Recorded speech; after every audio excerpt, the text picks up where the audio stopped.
Good morning. My name is Megan, and I'll be your conference operator today and would like to welcome everyone to the fourth quarter and full year 2025 SLB earnings call. At this time, all participants are in a listen-only mode. After the speaker's remarks, there will be a Q&A session. If you would like to ask a question during the time, simply press star followed by the number 1 on your telephone keypad. You may remove yourself from the queue by pressing star 2. As a reminder, this call is being recorded. I will now turn the call over to James R. McDonald, Senior Vice President of Investor Relations and Industry Affairs. Please go ahead. Thank you, Megan. Good morning, and welcome to the SLB fourth quarter and full year 2025 earnings conference call. Today's call is being hosted from Houston, following our board meeting held earlier this week. Joining us on the call are Olivier Le Peuch, Chief Executive Officer, and Stéphane Biguet, Chief Financial Officer. Before we begin, I would like to remind all participants that some of the statements we'll be making today are forward-looking. These matters involve risks and uncertainties that could cause the results to differ materially from those projected in these statements. For more information, please refer to our latest 10-K filing and other SEC filings, which can be found on our website. Our comments today also include non-GAAP financial measures. Additional details and reconciliations to the most directly comparable GAAP financial measures can be found in our fourth quarter and full year earnings press release, which is on our website. With that, I will turn the call over to Olivier. Thank you, James. Ladies and gentlemen, thank you for joining us today. I will begin by reviewing our fourth quarter performance, followed by an update on market conditions and the unique opportunities we see developing for our business. I will then share our outlook for the first quarter and expectations for the full year 2026. Stéphane will then provide additional details on our financial results, and finally, we will open the line for your questions. Let's begin. We ended the year with strong operational and financial performance in the fourth quarter, achieving sequential revenue growth, margin expansion, and substantial cash flow generation. This performance reflects the breadth of our portfolio and the impact of our strategy in a challenging macro environment. Sequentially, revenue increased by 9%, driven by high single-digit growth internationally and mid-teens growth in North America. Excluding ChampionX, organic revenue increased by 7% internationally and 6% in North America. We saw sequential growth across all our geographies for the first time since the second quarter of 2024. This demonstrates that global upstream activity has stabilized, with key markets showing early signs of a rebound.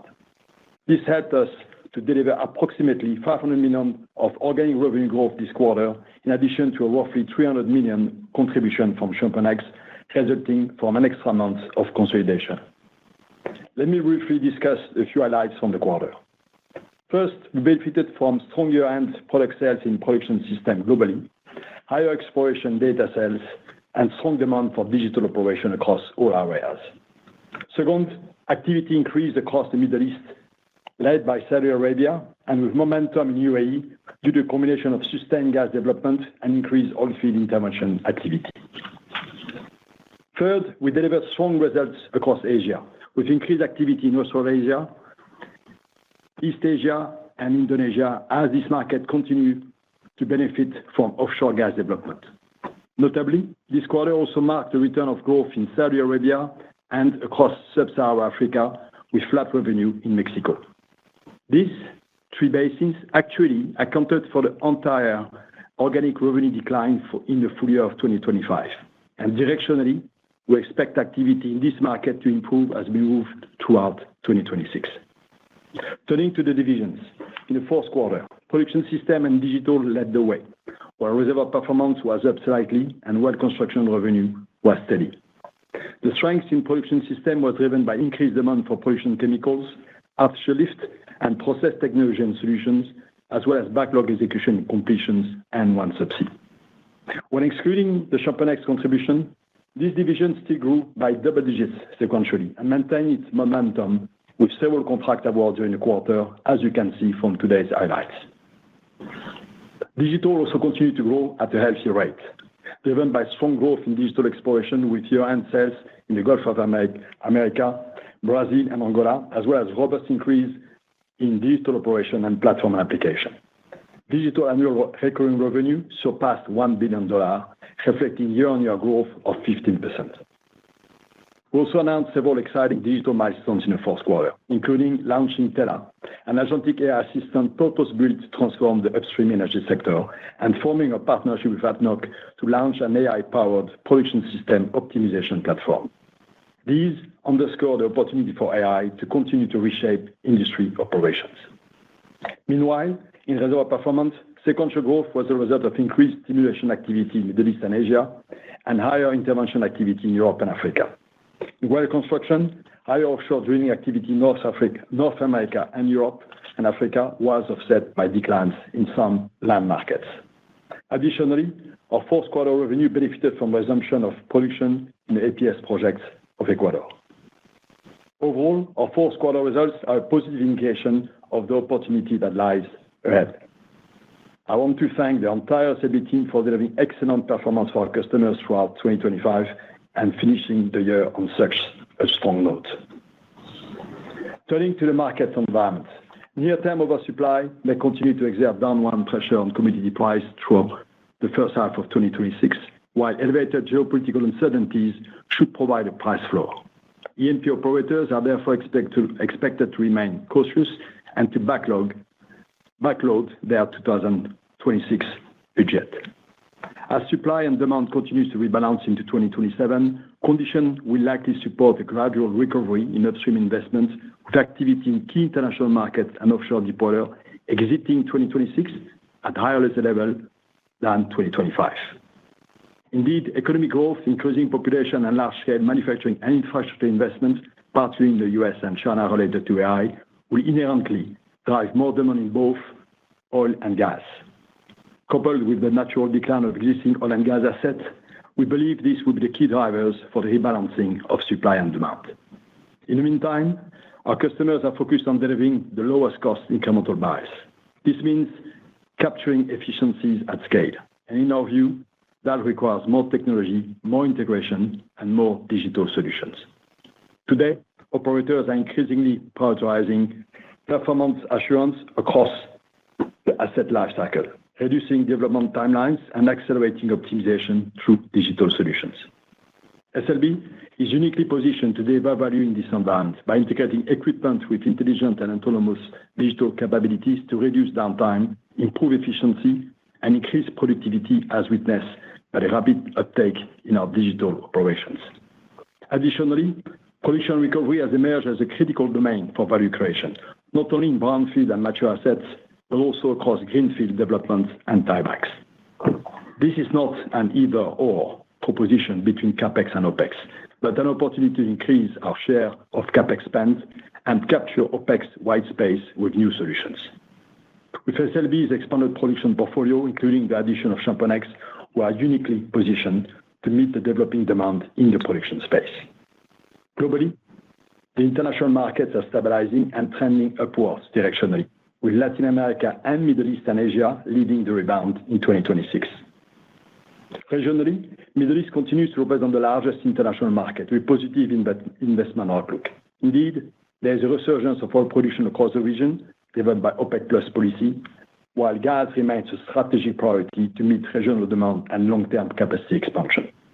In 2025, we witnessed double-digit growth in the United Arab Emirates, Iraq, Kuwait, which was more than offset by the decline in Saudi Arabia. In 2026, the Middle East market will be characterized by rebounds in drilling and workover activity in Saudi Arabia, with rig counts potentially returning to early 2025 levels by the end of 2026, and this has already begun. Offshore also continues to present compelling long-term growth opportunities for SLB, particularly in deepwater, where we expect activity to inflect toward the end of 2026 as white space subsides. With OneSubsea, we have the unique ability to combine subsea processing capabilities, digital solutions, and SLB's integrated port-to-process expertise across subsea intervention and integrated well construction to create differentiated value for customers. Specific to the subsea market, more than 500 subsea trees are expected to be awarded across 2026 and 2027, about 20% higher than 2025 run rate. and this is an opportunity we aim to capitalize on. In 2025, OneSubsea was awarded approximately $4 billion in subsea bookings, and we see a path for cumulative bookings exceeding $9 billion over the next 2 years, supported by this tendering activity. Finally, we're excited about the strong progress in our data center solution business since its launch less than 2 years ago. This year, we plan to expand our range of offering, our customer base, and the geography we serve, paving the way for future growth. The opportunity is growing faster than anticipated, and we expect to exit the year at a quarterly revenue run rate of $1 billion per year. Overall, SLB is clearly positioned to fully benefit from a rebound in international activity as supply-demand rebalance, supported by ongoing investments for oil capacity, gas expansion project, and a constructive long-term outlook for deepwater. Regional activity dynamics will further reinforce this favorable directional trajectory beginning in 2026. Let me now share our outlook for the year. The headwinds we face in 2025 in certain markets may become tailwinds for our business this year. We anticipate this will translate into higher fourth quarter revenue exit rate in 2026 compared to the fourth quarter of 2025.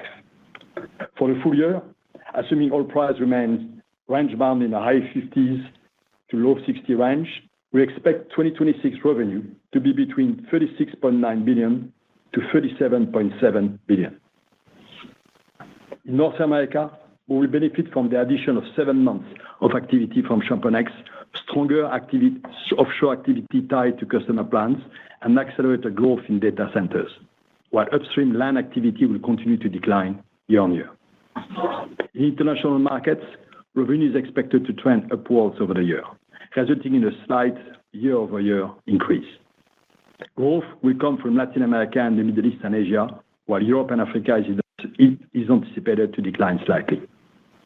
Let me now describe how these dynamics will unfold across the divisions. In digital, revenue is expected to grow at the same pace as 2025, driven by digital operations. Production system will increase, mostly benefiting from a full year of ChampionX revenue. Reservoir performance will be flattish, while well construction will decline slightly.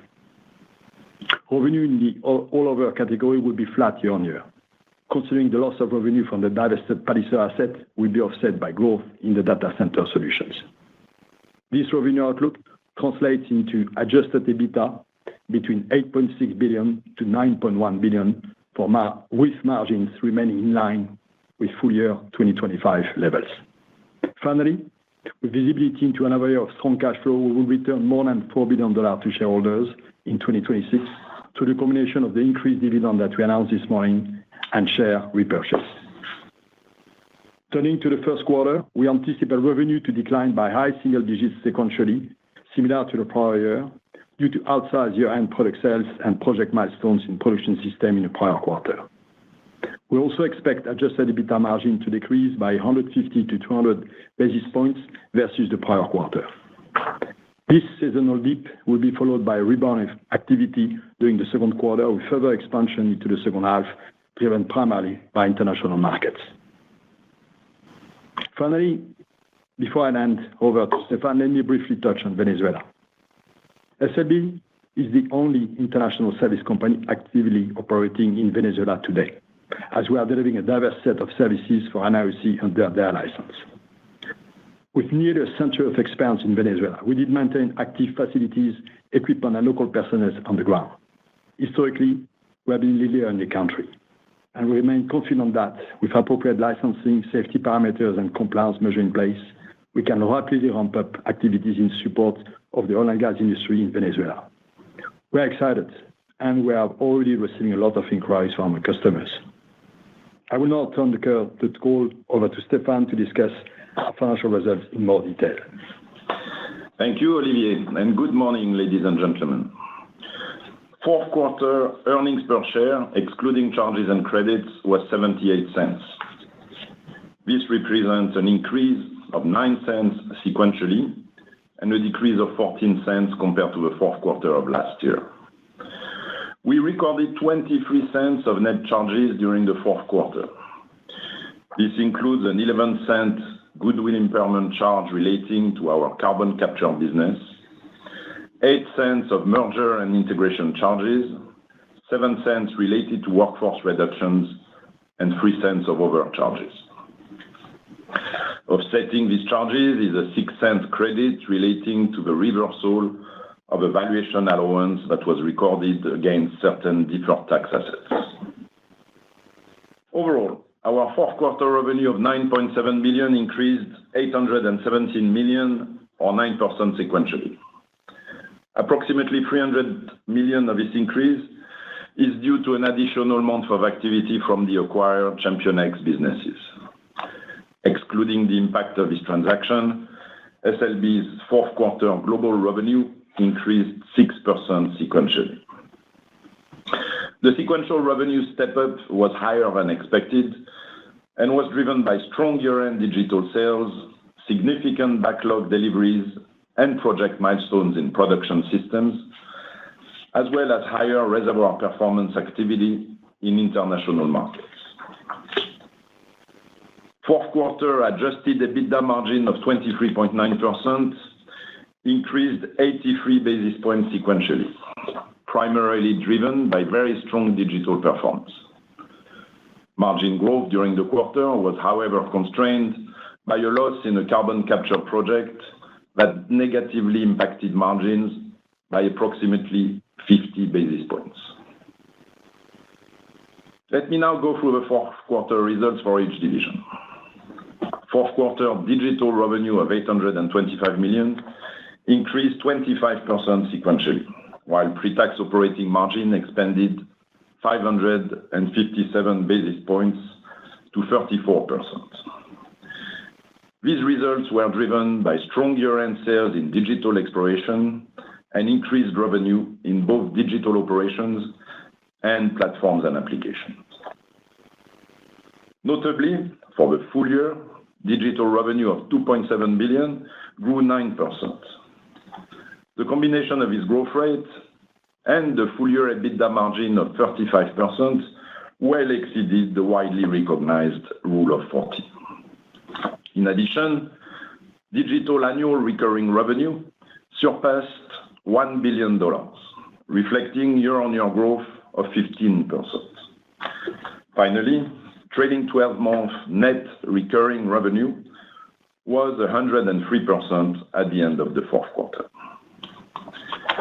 Reservoir performance revenue of $1.7 billion increased 4% sequentially, driven by strong international activity, particularly in Saudi Arabia, East Asia, Qatar, Indonesia, and Guyana. Pre-tax operating margin of 19.6% increased 105 basis points, largely due to a favorable activity mix in the Middle East. Well construction revenue of $2.9 billion decreased 1% sequentially, primarily driven by declines in Middle East and Asia, while pre-tax operating margin of 18.7% was slightly down. Production systems revenue of $4.1 billion increased 17% sequentially, reflecting a full quarter of activity from ChampionX. Excluding the impact of this acquisition, production systems revenue increased 11%, driven by strong sales of completions and artificial lift, as well as project milestones in process technologies, subsea, and valves. Pre-tax operating margin of 16% increased 20 basis points due to improved profitability in completions and production chemicals. Now turning to liquidity. During the fourth quarter, we generated $3 billion of cash flow from operations and $2.3 billion of free cash flow. This strong performance was due to the unwinding of working capital on significant customer collections and reduced inventory driven by year-end product deliveries. For the full year, we generated free cash flow of $4.1 billion, marking the third year in a row with free cash flow at or above $4 billion. As a result, net debt reduced by $1.8 billion during the quarter to end the year at $7.4 billion. Capital investments, including CapEx and investments in APS projects and exploration data, were $716 million in the fourth quarter and $2.4 billion for the full year. For the full year, we returned a total of $4 billion to our shareholders, with approximately $2.4 billion in stock repurchases and $1.6 billion in dividends. Looking ahead, let me now provide some additional color on our outlook for 2026, building on the details Olivier shared earlier. We expect revenue to benefit from a full year of ChampionX, which will result in incremental revenue of approximately $1.8 billion in 2026. This increase will be partially offset by the effects of the 2025 divestitures of our interest in the Palliser APS project in Canada and of our rig business in the Middle East. These two businesses accounted for approximately $350 million in combined revenue in 2025. As Olivier mentioned, adjusted EBITDA margin for 2026 will be relatively consistent with 2025 levels, with differing dynamics by division. Digital margin will increase slightly year-on-year on continued top-line growth. Production systems margin will increase, primarily driven by synergies from the ChampionX acquisition, where we still expect to achieve approximately half of the $400 million of total synergies by the end of 2026, $30 million of which were achieved in 2025. About 75% of the synergies will benefit production systems, with the remaining portion benefiting well construction and reservoir performance.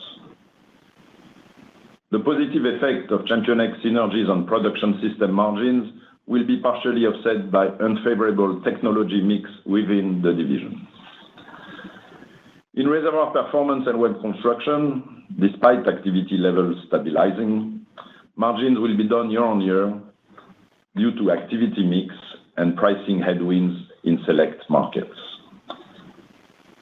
From a below-the-line perspective, corporate costs will increase year-on-year, driven by an incremental $70 million of intangible asset amortization expense as a result of a full year of ChampionX.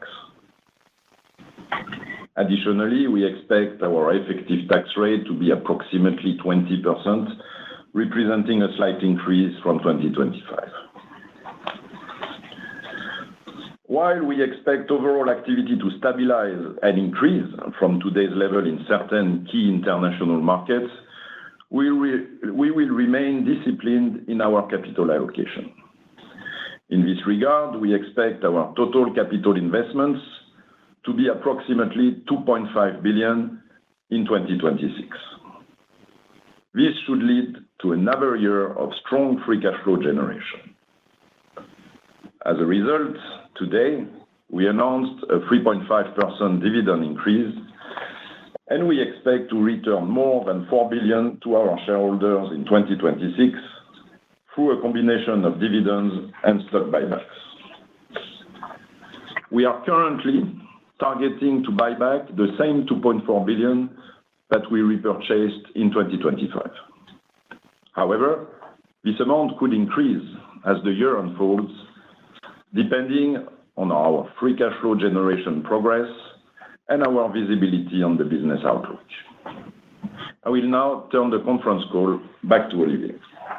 Thank you, Stéphane. I believe, Megan, that we are ready for the Q&A session. We will now begin the Q&A session. If you would like to ask a question, please press star followed by one on your telephone keypad. Your first question comes from the line of Steve Richardson from Evercore ISI. Your line is open. Hi, good morning. Morning, Steve. Hi. I was wondering if we could talk a little bit about CapEx. I appreciate you've given some outlook here on 2026. There seems to be something with investors of an old rule of thumb about your CapEx leading revenue expectations. And I thought it'd be helpful if you could maybe give us some context around the trend line of CapEx, but also how is the capital intensity of your forward business different than perhaps it was in the past? Thanks for the question. Yes, so we increased CapEx slightly compared to last year in total with APS and exploration to $2.5 billion, as I just said. We think this is what we need to operate this year and to capture new opportunity as activity recovers gradually throughout the year, particularly in international markets. So yes, compared to the past, our capital efficiency has improved quite a bit in the last few years. We can do more with less, basically, but clearly we will not miss any opportunity if activity recovers faster. We want to be ready for the ramp up, and we'll bring more equipment and tools as needed. By division, clearly reservoir performance is probably the highest capital intensity, followed by well construction and production systems, especially with the addition of ChampionX as quite lower capital intensity. Thank you. And on the Middle East, your comments are appreciated about the other regions picking up the slack in Saudi and your view on the full year improving. I was wondering if you could talk. What we're seeing is the IOCs are seeing a lot more opportunity across North Africa and the Middle East, and I was wondering if you could talk a little bit about your mix or your expectation of your kind of customer mix as you go into 26, and how much of that is driving some of this optimism on improvement versus some of your traditional customers on the national oil companies. No, first I would come on to reinforce the trust and the confidence we have in our national company to continue to execute the capital program. And I think indeed we are foreseeing and already witnessing the rebound of the Saudi rig and drilling and workover activity, which is very favorable. And I think, as I said, coming from a deep in 2025, rebounding at the end of 2026 to, as we expect, to the level of entry of 2025, which is a V-shaped recovery. I think that will set the year very well, and also the 2027 as a much stronger year going forward. So beyond that, obviously the region still continues high momentum in Kuwait, in UAE, and has been witnessing significant growth. But coming to international, indeed, Libya, I think is attracting, and there's a conference this week and next week, and Libya is attracting a lot of investment, and we have been the early benefiter of this, and we see Libya high trajectory of growth. We have seen it in the last couple of years, and we foresee this will continue well into 26 and 27, driven by investment coming back in country from an international company. Algeria has been successful in the licensing round, and I think is exploring unconventional in the south, and also getting additional independents coming back into country. So we see a rebound in Algeria that will strengthen in 2027. Egypt in the region, I think, is back in offshore. Additional rigs will mobilize in deepwater offshore Egypt, as well as in Egypt, due to the support that the government has provided, and again the return of investment into Egypt. And finally, Iraq, I think, has been an area of growth last year, will continue to be significant going forward. So Iraq is where some international companies are investing, and I think we are associated with this directly. So we have a strong exposure in all of these markets where international companies are joining. And finally, I would say that the unconventional UAE is a place where newcomers are appraising the resource and ready to scale their investment from appraisal in 26 to 27 development going forward. So combination of oil attractiveness in the region, Libya, Iraq, particularly for international company, and gas in the region, Qatar obviously steady, but also the upcoming UAE and unconventional and deepwater offshore East Med. So that's the template, and I've said the favorable outlook from NOC and international company in the Middle East. Thanks so much. Thank you. Thank you. Your next question comes from the line of James West with Melius Research. Your line is open. Thanks. Good morning, Olivier, Stephane. Morning. Morning, James. So Olivier, curious. So with the headwinds bottoming here, Saudi, Mexico, some of the white space in deep water, sub-Saharan Africa, and everything looking kind of up and to the right. How are you thinking about the exit rate for 26 versus the exit rate we saw in 25? Certainly, it's going to be higher, but what kind of, if you give us some observations or thoughts on kind of magnitude of how this upcycle will begin? I think first, we have guided into our prepared remark that we expect the fourth quarter of 2026 to be higher than the fourth quarter of 2025, and this will be led by the international rebound. Secondly, as we gathered the first quarter as a marked decline compared to last year Q4, we will see a gradual recovery, again, driven mostly by international market throughout the year. That is setting the scene, I would say, for 2027 to be favorable, driven by, first and foremost, continuous regain momentum in Middle East with the addition of the rebound activity in Saudi and the combination of what the factor I mentioned before. Asia, I think, has been on a momentum. Latin America as well. I think a bit in the offshore base in Latin America, or a bit in Argentina. We are experiencing a slight rebound of Mexico, driven by deepwater activity in Mexico coming back. We expect that gradually and into 2027, the activity in sub-Saharan deepwater will resume to higher level, visibly higher level. The combination of FID in Namibia, in Mozambique, in Angola, and the early pickup of activity in Nigeria are already showing sign of a very promising 27-28 cycle. So directionally, international gradually recovering, and the exit rate in the end of this year to be driven by international addition, so that it will result into Q4 this year being higher than last year. Okay, that's helpful. Thank you. Thanks, Olivier. And then maybe a follow-up on the digital side of the business. Obviously, strong results in the fourth quarter, but my sense is we're still fairly under-penetrated on Lumi and Delphi and the cloud platforms and the AI platforms that you have. My numbers may be a little bit dated, but I think a couple 300 or so customers out of your 1,500 or so customers were on the cloud as of maybe a year ago. Could you give us a sense of kind of where that stands now, or where you see that heading? I'm assuming everybody eventually goes there. Most everybody goes there. But just the magnitude of what that could mean for your digital business, I'm assuming it's pretty accretive. No, long term, I think we believe that the potential of digital to transform our industry, from the asset team productivity to the efficiency of digital operation between drilling or producing assets, I think is very significant. I think we are just touching the early innings of that transformation, and we're using a multi-pronged approach towards this. First and foremost, a strategy built on a platform approach to it. And I think you mentioned the combination of Delphi, Lumi, and Tela. And we have been indeed gradually gaining a lot of traction with our customer to recognize that a platform is the approach to have the most benefit to combine the geoscience, the production, the drilling, the operation workflow improvement that everybody is looking for.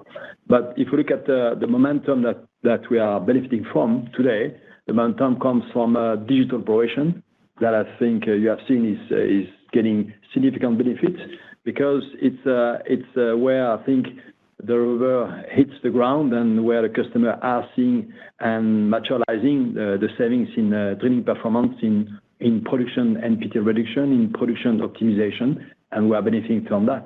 But obviously, we are pursuing adoption of data and AI. Lumi, which we launched 4 or 5 quarters ago, is already having more than 50 customers of an adoption. Tela, that we launched less than 3 months ago, has already more than a dozen customers that are engaging and working with us to create this foundation model that can transform their whole geoscience workflow, or that can automatically detect and optimize autonomously some producing assets, as you have seen with ADNOC announcement that we have done. So we are pleased with progress. surprised with the uptake on digital operation, believe this momentum continues, and very confident that the secular trend that the industry is continuing to witness will benefit our platform approach, and that Lumi, Delphi, and Tela will be at the core of this industry transformation going forward. Thanks, Olivier. Thank you. Thank you. Your next question will go to the line of Aaron Jariram with JP Morgan. Your line is open. Yeah, good morning, Olivier. I was wondering if you could frame.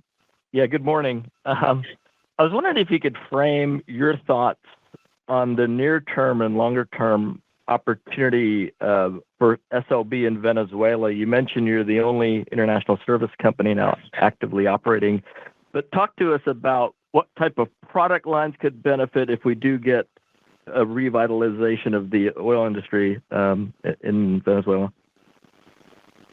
Obviously, we have to preface this with the condition, the right condition, including licensing, including payments, and the operating license will have to be put in place. But assuming that the conditions are set for investment to resume and to accelerate, not only from the customer that we are serving today, but from new customer re-entering or entering the country, we have historically been the largest supplier, the largest partner of the national company, and the largest supplier in service technology in country. Historically, we had about 10 years ago more than 3,000 people, and we were recording visibly more than $1 billion revenue at that time. So we have the track record in integration. We have a unique subsurface digital leading role that we had at that time that we can resume, and we have today a significant set of assets that are ready to be deployed across the drilling services, across production with no less than 10 production sets, across rig operation with rigs that we are ready to mobilize. And I think across intervention, across drilling for infill drilling or production optimization, we believe to have a capacity in country, and we believe that we have the access to the Venezuelan nationals. About 80 of them are already in country. We have more than 1,000 Venezuelan that we can currently employ in the company, and some of them will be welcoming to work back in Venezuela. And we have almost 2,000 alumni that I think we have kept in touch with that will be also ready to be joining us as we move forward. So as I said, long term, under the right condition, we can be the leading partner for customers there. And I think I've quoted the number where we were before, and I think the future will tell us when and as this can accelerate. But we are ready, and we're already receiving a lot of incoming calls, as I would say, to explore options going forward. Great, that's helpful.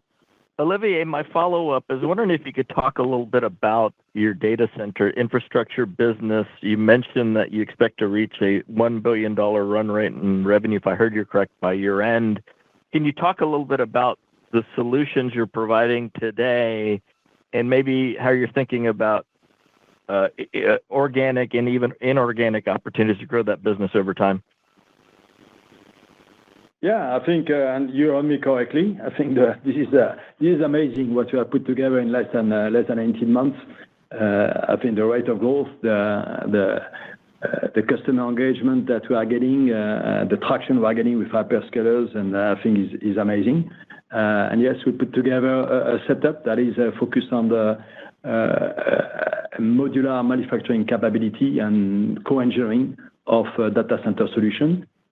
From several and cooling solution, and we are aiming at increasing not only our scope but also our footprint, as we have announced last quarter, doubling our capacity to respond to the pipeline and to respond to the backlog we have, and we continue to be expanding both in terms of scope, in terms of around this manufacturing design capability for modular data center solution.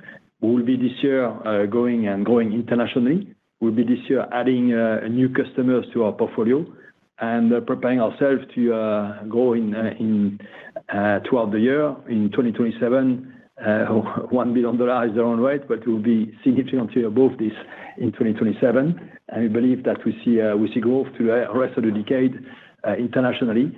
And indeed, as we explore and respond to the requests from our customers who are looking for integrator in this space, we will look for complementing our current capability that we have built organically, and to look at what could help complement this and accelerate our market penetration and make us as a fulfilled partner for our customers going forward, technology throughout the life cycle of the data center for construction and operation.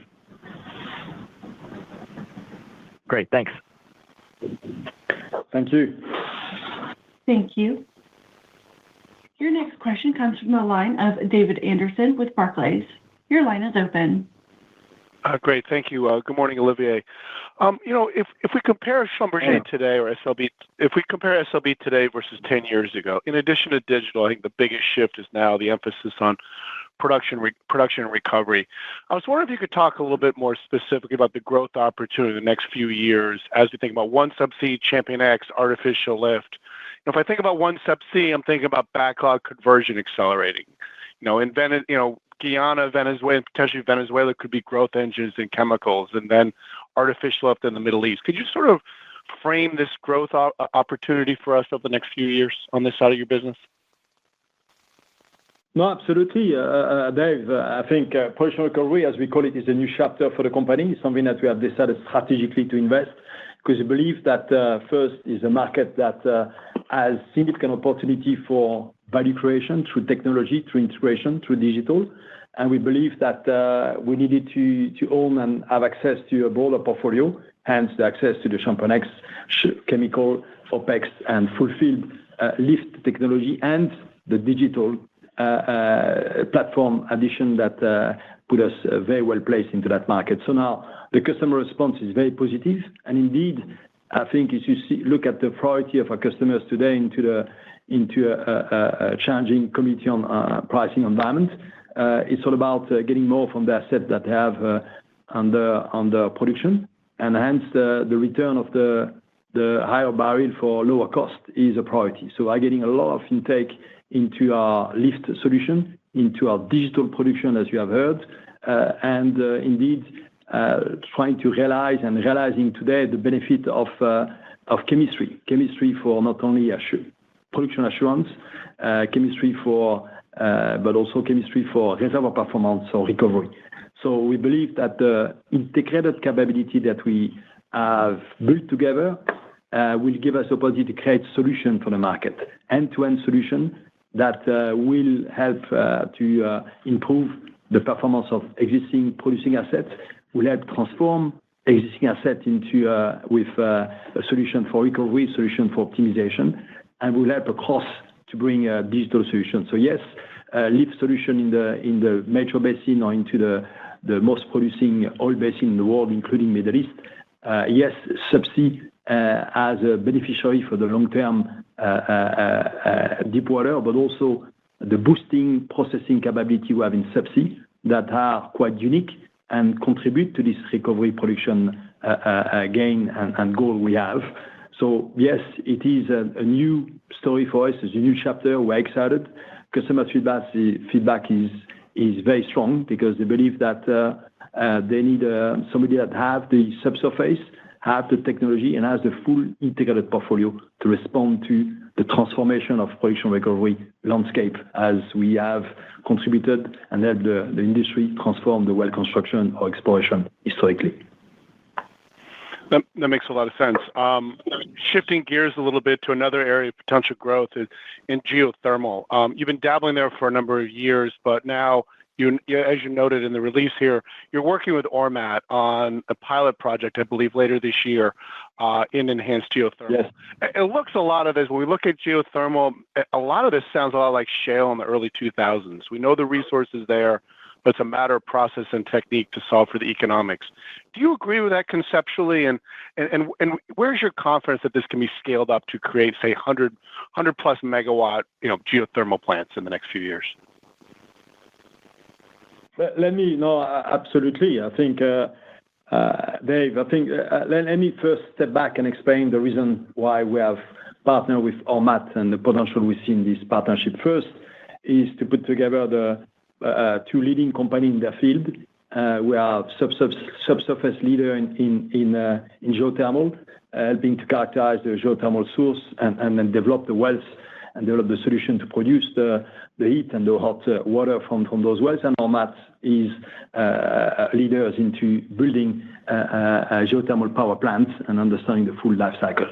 So putting this together and providing the industry for one integrated offering, I think was very well received by the industry and will help accelerate providing conventional geothermal, bridge power or base power for some of the data center in the future. So that's clearly the first aspect. The second, obviously, we have put this together because we believe that we want to together explore and optimize through a development of an asset or two assets in the future, in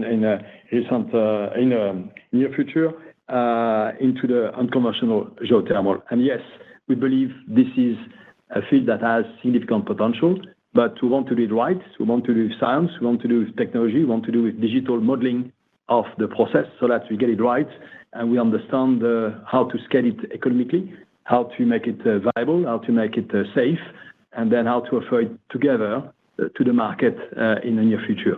So that's the ambition. So we have done this for a reason, and I think we will be developing this asset. We'll be experimenting this asset, appraising, and then getting ready with technology, with digital, and with joint offering to offer this at scale to the market in the US and beyond. Very exciting. Thank you. Thank you. Thank you. Your next question comes from the line of Neil Mehta with Goldman Sachs. Your line is open. Yeah, thank you so much, Olivier and team. I guess the first question is more of a macro question, Olivier. You have a unique perspective on this big debate that's in the market right now about how much OPEC spare capacity really lives there in markets like the Middle East. And, of course, recognizing that there's probably limitations about what you could say. Your perspective on that question, I think, would be helpful for us as we think about the back end of the oil curve.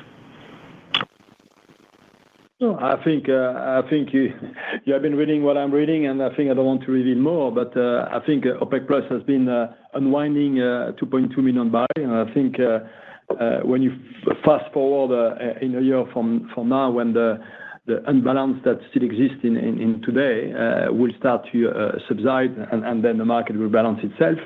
I don't think there will be much spare capacity available, sign of which you see by the reinvestment into oil capacity sustenance investment that are happening across the Middle East, and oil intervention and intervention activity in which we have a strong exposure is benefiting from this. So yes, I don't think you have some of the OPEC member beyond the Middle East that are not necessarily having an easy path towards sustaining their existing production. So all in, I think it bodes very well to our focus on production recovery, which is focusing on providing a technology, the integrated capability to sustain production, enhance recovery. And I think that's where we will see adoption of this. But I don't think there is significant spare beyond what has been released back to the market. Hence, the market will tighten in rebalance into 27 and beyond. Hence, we'll set the condition for a better outlook as an investment backdrop for the industry from 27 and beyond. Yeah, that makes sense to us. And then another market we'd love to get your perspective on is Mexico. Olivier, this is probably the most constructive I've heard you on Mexico in a little bit, that we're in a bottoming phase and maybe even a cash recovery phase. So your perspective on that market and how it should evolve from here as we think about SLB.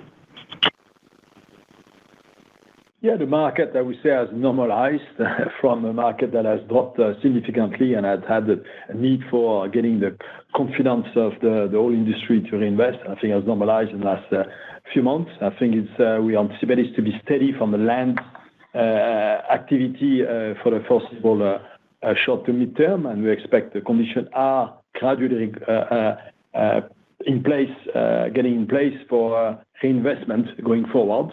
In 2026, however, where we see the upside is in offshore activity in Mexico, where the deepwater asset that we are developing with that is being developed by the Woodside will give us an upside, whereas the activity in land now will make the assumption it is steady, but with the potential to start to strengthen as we move into 2027. Thank you, sir. Thank you. Thank you. Your next question comes from the line of Marc Bianchi with TD Cowen. Your line is open. Hey, thank you. Good morning. I wanted to ask on. Morning, Marc. So we've got these activity and good morning. You've got these activity increases in your outlook for 26 for certain international markets. Earlier, I think a few months ago, there was some discussion of some pricing potential weakness. Can you talk about what that looks like today and what your expectation is embedded in the outlook here? Yeah, I think first to comment that I think the industry has been under pricing pressure in the last couple of years, starting with North America, and I don't see a change there. I think although we believe in North America, we are shielded to the mix of the portfolio we have and exposure we have data center and digital, and our exposure in deepwater and Gulf of America is proportionally bigger, and also the OPEX exposure we have Championex is a bit of a shield towards some of the pricing pressure in North America. Internationally, the matter has been, and I keep repeating every time I get to comment on this, has remained highly competitive for a large tender in international markets, and the market has been keeping pressure, considering that the market has been declining the last 18 months or 12 months in the international market, and the pricing pressure has been sustained and in some critical markets. And we have been responding with this to this pressure when we felt it was the appropriate things to do to keep passing to the market. At the same time, I think we are able to maintain our margin steady in 2026 compared to 2025, building on our Championex synergy, building on the digital growth margin accretive business, and the effort we are doing to continue to use technology performance as differential to protect where we can our margin against the pricing pressure. Okay, thank you for that. And the other question I had was related to the offshore outlook. So you've talked about an expectation for improvement in offshore, and I think if we go back a year or two, there was an expectation for offshore improvement that didn't really materialize. So what are you seeing now that you think is different from that prior period and gives you the confidence to make those comments? No, the comments I'm making is that I believe that the FID and the booking will improve in 2026, setting the right setup and context for 2027, 2028 offshore cycle rebound. Whether this is material in 2026, yes, in certain markets in East Asia, the activity of Indonesia, the market will strengthen in deepwater, and I think this will reflect into this year. In Sub-Saharan Africa, this is more a trend of FID of project from Namibia to Angola and Mozambique that will set the context for a marked rebound going forward. And this FID are happening as we speak, being negotiated and being pending. And in Americas, I think the continuous momentum in Brazil, in Guyana or Suriname, and I think are here to stay with the metro basin Gulf of America mature basin of the North Sea, remaining steady somehow, although with a slight decline in the North Sea.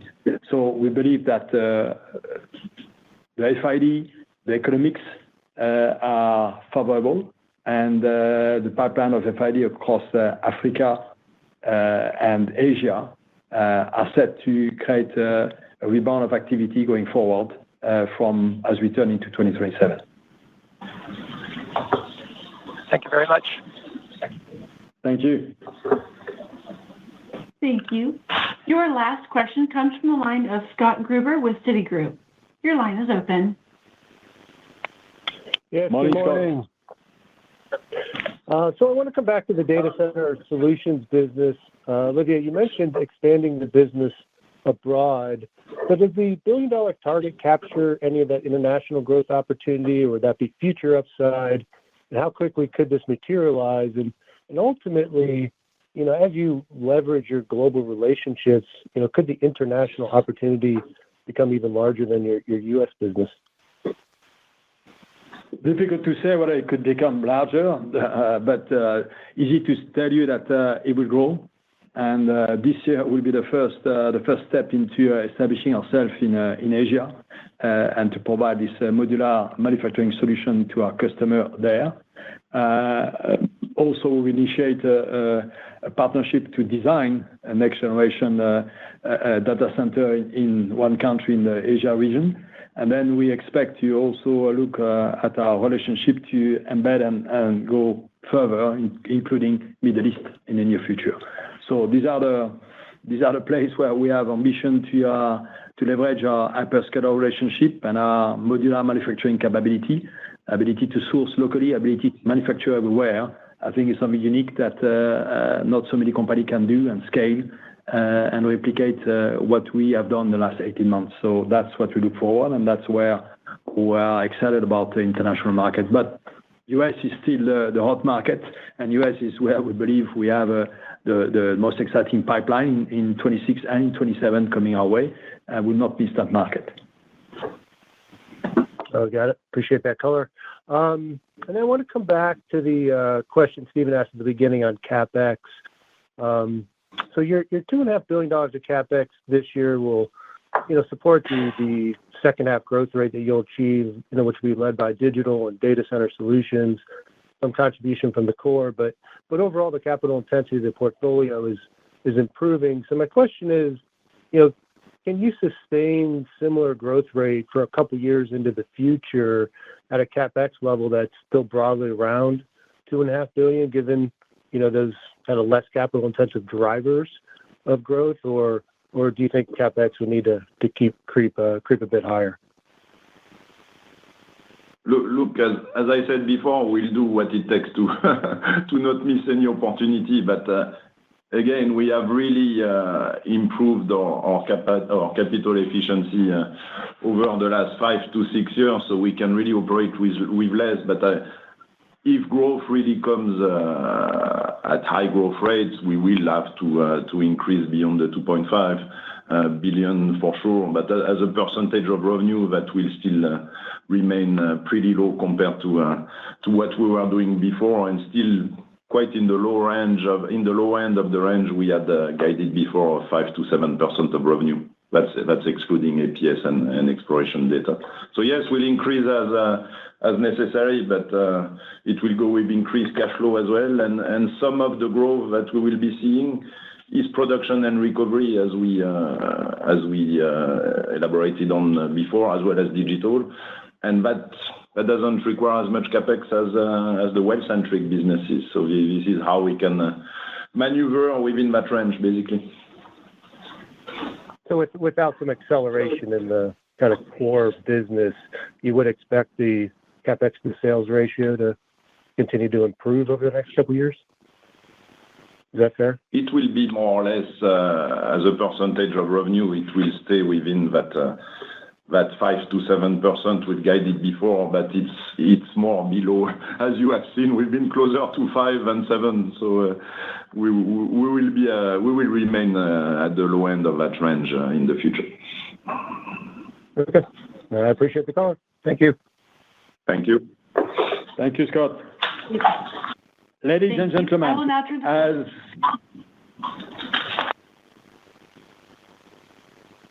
Thank you. Thank you, Megan. Ladies and gentlemen, as we conclude today's call, I would like to leave you with the following takeaways. First, our strategic focus on production recovery, including ChampionX, digital and data center solution present new pathways for growth, supporting a full year revenue and margin guidance. Second, I'm confident that we continue to generate strong cash flows, enabling us to return more than $4 billion of shareholder return in 2026. Third, in the longer term, the outlook is becoming more positive for SLB. The recovery of Saudi Arabia, the positive pipeline in subsea, the growth dynamic in both digital and data centers are all catalysts, and Venezuela represents an upside. In summary, the current cycle is recovering towards the strength of SLB. With this, I will conclude today's call. Thank you all for joining. This concludes today's conference call. You may now disconnect.